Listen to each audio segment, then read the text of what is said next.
Good evening. Battleford's RCMP are asking for your help finding a 37-year-old man. Glenn Gaudette was last seen Monday night leaving his home in North Battleford. RCMP say he has not been heard from since, and they say that he was wearing a black and green shirt, blue jeans, a black and gray DC snowboard jacket, and black shoes. Now, anyone with information on the whereabouts of Glenn Gaudette is asked to call Battleford's RCMP or Crime Stoppers. Firefighters and other first responders were honored last night during the Vermilion Protectors Ball. As part of the first ever fire festival, not only did it include dedications to local emergency workers, but also a special speaker from the New York Fire Department. Bart Padjasic reports. There's no doubt in my mind that this is a terrorist act. Richard Picciotto was a deputy fire chief during 9/11.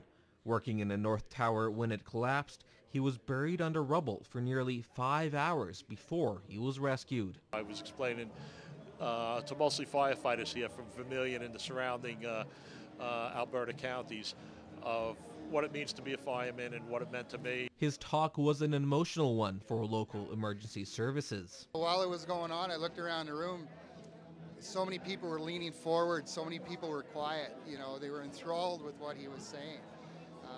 There's a lot of respect for him from this community, from this group.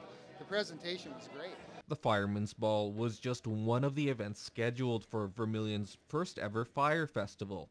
It started as a commemoration for a fire that burnt the town to the ground in 1918. It's to show, number one, how our community connected and, came together to make Vermilion the community it is today, and also to show the strength that our emergency services has that helped that day and what continues to help us today. First responders appreciated the night. I think it gives all of our emergency services an opportunity to come together in a social setting.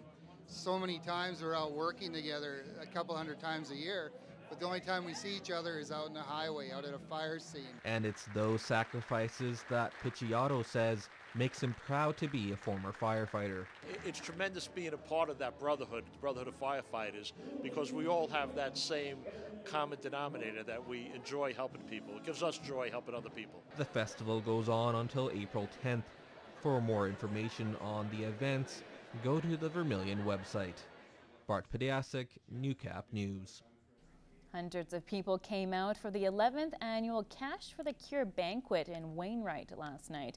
In the past 10 years, the community has donated more than $470,000 for cancer. Organizers hope to equal or beat $62,000, which was the amount raised last year. Well, it's the last day of spring break for most Lloydminster kids, and while the snow and freezing rain we've had over the past few days, spring temperatures seem out of reach. Now, it's been months since the border city has experienced positive double digits, and it's no surprise, but many residents are fed up.